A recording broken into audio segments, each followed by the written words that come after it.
Hello, and welcome to Accountability Fridays, where we talk about goals, challenges, and what we might want to accomplish for the week.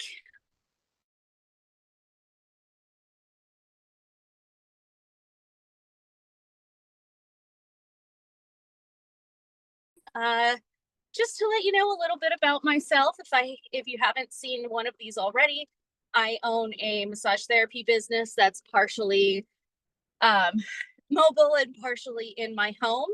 I'm also a massage educator, and I do own a half an acre of property, live local to my parents, um, and have a dog, no kids. So last week I was getting over bronchitis, and this week I've had just the same level of sort of frog in my throat. so um, don't love it, but glad to see that I'm getting better. And I just wanted to this week talk about a couple of things that came up, kind of touching on that theme of um, needing to take a break. So a few weeks ago, I said, I'm really exhausted. There's no shame in taking a break. And I might have even mentioned, but I really just want to go forward and say, like, it is really important to take actual breaks, like actual vacations, get away from the daily. I certainly love what I do. I know most of us who own our own business are very passionate about it. But if you don't take the time to actually it can really consume you. So it's important not to burn yourself out. And it's okay, even if you love what you do, to also just feel like you need some time away or feel a little burnt out. That doesn't mean that it's time to give up. It usually just means it's time to take a break. So you will notice I'm in the car. I was at my parents' house on my way back from an appointment. So, at some point I'll be switching over to my regular desk location. Uh, so what are some of the things I want to talk about? First of all, let's talk about what to do if you are sick. I'm a strong and firm believer in keeping your clients and yourself safe. So if you have the potential to be contagious whatsoever, that is the time to tell your clients, I'm sorry, I am not available. Um, Spreading things around the community, even if at some point you'll be immune, not okay. I know some people in restaurants or anything else may work while they're sick.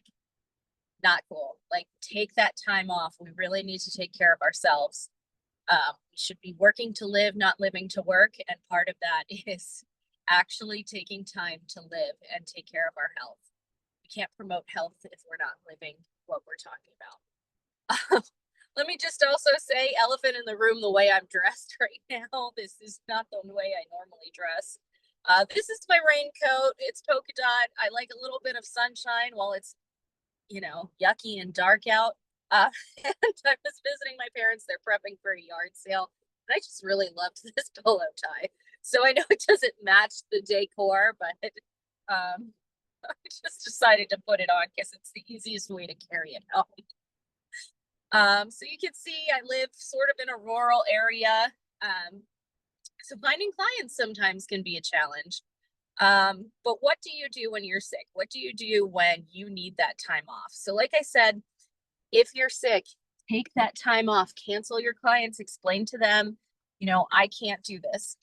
Uh, you don't owe anybody anything beyond that. You don't need to explain what you're sick with, why you can't work. Unfortunately, I just need to cancel my services today.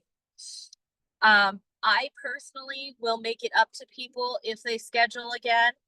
I will offer a hot stone upgrade, or please choose something from I have a small gift shop in my office. So they can choose like an essential oil or something to make up for it. A lot of the time people understand, but I always like to just make sure that that is understood. I charge if people miss their appointments. So I would also expect that that works both ways. Um, So what do I do if I'm sick? Not only do I cancel my appointments and make it up to people in the future, I also block my schedule for the following week. And the reason I do that is because I know I'm going to need to fill in those gaps and I'm not going to be feeling 100%. So again, if I don't take the time to rest and heal, I'm not going to resolve. So I don't want to have to try to squeeze everybody in while I'm still recovering. So even though I was ready to work by Friday of last week, I still blocked out any of free time I had this week until I could make sure that the people who needed to reschedule this week could fit in. And then I opened my schedule back up. Just for 2 days, though, I didn't open my schedule entirely because I knew that there were certain times in there that I was going to need to do some housework. And that's actually what I'm sort of planning in my mind now. I'll also say that I got a little bit sidetracked this week. I saw an opportunity and thought, maybe this is the opportunity that I want to take. And I actually reached out to a business coach who focuses on that specific opportunity. And it was really eye-opening. And while I decided not to move forward with that opportunity, I'm still glad I spent the time discussing it. Because sometimes it's good to just know, hey, I'm excited about something, but it's just not for me.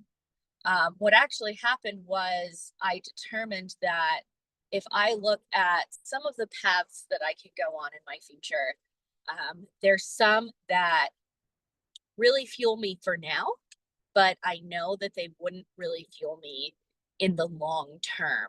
If I think about what would really be rewarding for me, it wasn't that opportunity. So even though it's giving up potential income for the near future, it does create more opportunity for 20 to 30 years down the road.